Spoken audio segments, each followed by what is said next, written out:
امت کے نوجوانوں تک پہنچا دے۔ خدا کے بندو اپنے دامن کو پاک رکھو، اپنے دامن کو بے داغ رکھو۔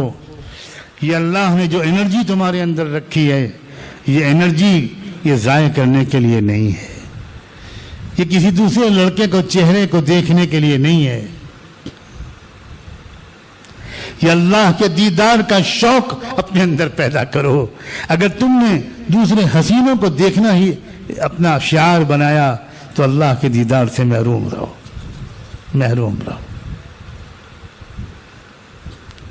ساری دنیا کے حسینوں کا حسن جس حسن مجسم نے پیدا کیا، اس سے بڑھ کر بھی کوئی حسن ہو سکتا ہے دنیا؟ کیا وقت ہوگا جب جنت میں تمام جنتیوں کو اللہ تعالیٰ جمع فرمائیں گے۔ ہم نے دنیا میں بہت سے اجتماعات دیکھے اور سنے ہیں، اللہ اس اجتماع میں شرکت کی بھی توفیق عطا فرما کہ جنت میں اجتماع ہوگا۔ بیان کس کا ہوگا؟ اللہ کا خود، اللہ جل شانہ خود بیان فرمائیں گے۔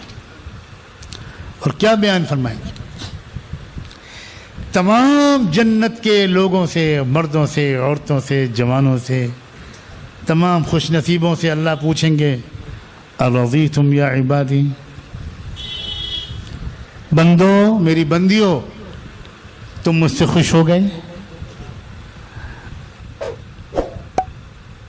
اللہ اللہ اللہ، وہ خوش نصیب بندے اور بندیاں پکار کر کہیں گے کہ اللہ اللہ، ہم کیسے خوش نہ ہوتے، آپ نے تو ہم کو وہ سب دیا ہے جو کسی آنکھ نے دیکھا نہیں تھا، کسی کان نے سنا نہیں تھا، کسی کے دل دماغ میں آیا نہیں تھا، ہم نے سوچا بھی نہیں تھا کہ یہ نعمتیں یہاں ملیں گی۔ اللہ تعالیٰ اس کے بعد فرمائیں گے بندو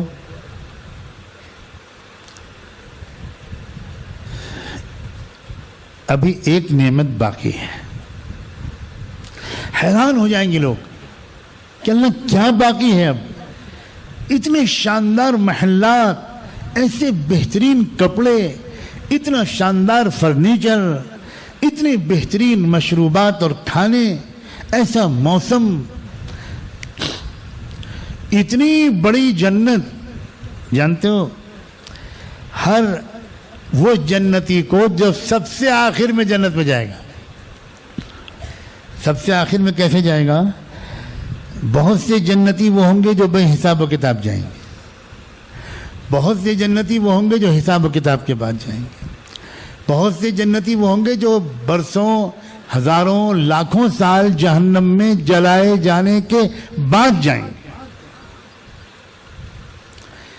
وہ بھی جنتی ہوں گے کہ جب جہنم میں چلے جائیں گے، اللہ ہم میں سے ان میں سے ایک بھی ہم شامل نہ ہوں، تب اللہ تبارک و تعالیٰ ایک ایک کو نکالنے کا حضور کی دعاؤں کو سن کر حکم کریں گے کہ جو سب سے آخر میں جو انسان جنت میں جائے گا، وہ بیچارہ کھڑا ہوا دروازے پر گھبرایا ہوا کہ اب تو سب لوگ پہلے ہی جا چکے، جگہ تو بھر گئی ہوگی، اب میں کدھر جاؤں؟ تو اس سے اللہ تعالیٰ کی طرف سے پیغام ملے گا کہ جس دنیا سے تم آئے ہو، اس دنیا کے 10 گنا بڑی جنت تمہارے لیے لکھی گئی ہے، انتظار میں ہے، جاؤ۔ حضور فرماتے ہیں سب سے آخر میں جو انسان جنت میں جائے گا، اس کو اتنی بڑی جنت ملے گی۔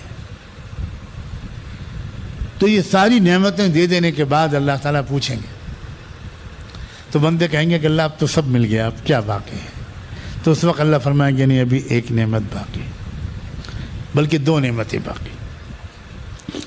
پھر اللہ اعلان فرمائیں گے اليوم احل علیکم رضوانی فلا اسخط علیکم ابدا، آج میں اپنی خوشی کا لباس تم کو پہناتا ہوں، آج کے بعد اب سمجھو، مطمئن ہو جاؤ، کبھی ناراض نہیں ہوں گا میں تم سے۔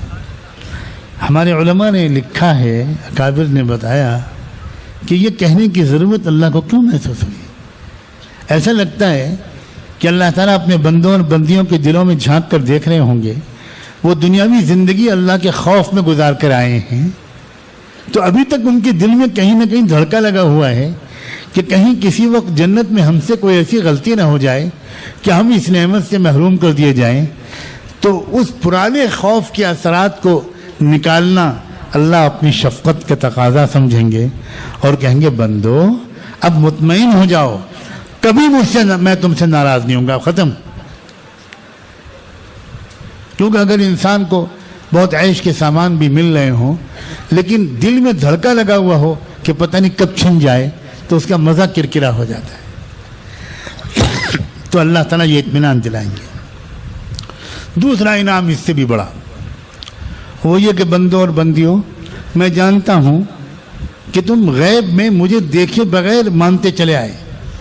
میرے سورج کو دیکھا، میری گواہی دی، میرے چاند کو دیکھا، میری گواہی دی، آسمان اور زمین کو دیکھا، میری گواہی دی، میرے قرآن کو پڑھا، میری گواہی دی، میرے نبی کو دیکھا اور سنا، میری گواہی دی۔ تم نے میری نعمتوں کو دیکھ کر مجھے دیکھا، پہچانا، دیکھا نہیں تھا۔ یہ میں جانتا ہوں کہ تمہارے دل میں مجھے دیکھنے کی تمنا ہے۔ آج میں سارے حجابات اٹھاتا ہوں اور اب جی کھول کر میرا دیدار کرو۔ اللہ ہمیں اپنے دیدار سے محروم نہ فرما۔ ہم گندی قسم کی چیزیں اور فضول چیزیں اور گندی تصویریں اور یہ اور وہ دیکھ کر اس نعمت سے اپنے کو محروم نہ کریں۔ یہ حق ہے، حق ہو کر رہے گا۔ یہ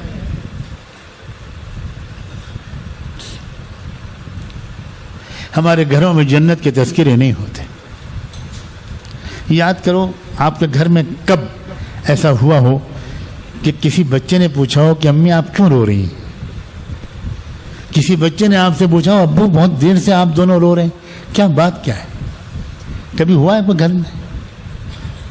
کیوں نہیں ہوا؟ کیوں نہیں ہوا؟ مائیں وہ ہوتی تھیں جن کی تہجد میں سسکیاں رو کر سن کر 4-4 3-3 سال کے بچے اٹھ جاتے تھے، اور روتا ہوا دیکھ کر بچہ کیسے پڑا رہے گا بستر پر، وہ لپک کے جاتے تھے، امی آپ کیوں رو رہی ہیں؟ امی آپ کے پیٹ میں درد ہو رہا ہے؟ امی میں ابو کو جگاؤں؟ اور ماں بیچاری بچے کو کہتی تھی بیٹا تو سو جا، کچھ نہیں، میں بالکل ٹھیک ہوں۔ اب ماں کہتی امی آپ رو رہی ہیں میں سو جاؤں؟ یہ نہیں، یہ کیا معاملہ کیا ہے؟ آپ بتائیے کیوں رو رہی ہیں؟ تب مجبوراً ماں کہتی تھی بچے کے کان میں بیٹا سو جاؤ، مجھے اپنی آخرت کی فکر کی وجہ سے رونا آ رہا ہے، میرا کیا ہوگا؟ اب بتاؤ اس بچے کے دل میں اللہ کا خوف نہیں آئے گا؟ کب ہوا ہے آپ کے گھر میں یہ واقعہ؟ غفلتوں کے پردے پڑ گئے ہمارے اوپر، غفلتوں کے پردے پڑ گئے۔ نہ جنت کا شوق دل رلاتا ہے، نہ جہنم کا خوف رلاتا ہے۔